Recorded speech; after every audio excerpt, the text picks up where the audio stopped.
Македонците од Вашингтон се приклучија со поддршка за заедничка Македонија. Повеќе генерации македонци од Вашингтон се собраа пред Белата куќа со развиени македонски знамења и повеќе пораки.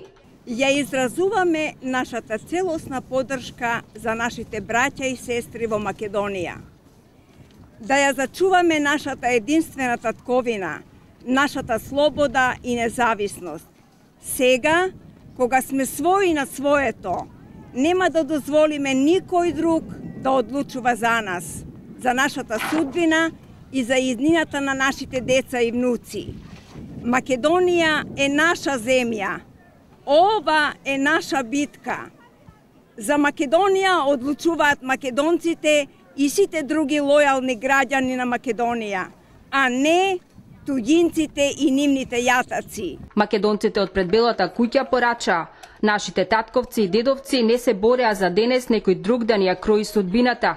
Ни остави аманет кој не смееме да го заборавиме и држава која мораме да ја чуваме. Отфрламе секакви уцени и ултиматуми од надворешните и внатрешните непријатели, кои треба да знаат дека македонците не се дрво без корен и дека нема да поткрекнат пред заканите. И овде, заедно со сите македонци на светот, јасно порачуваме: нема предавање, нема повлекување. Собирот предизвика интереси кај многобројните американци кои што беа во посета пред Белата куќа. Македонците од Вашингтон и околината дадоа поддршка за унитарноста на Република Македонија. За Македонската телевизија од Вашингтон, Ирина Гелевска.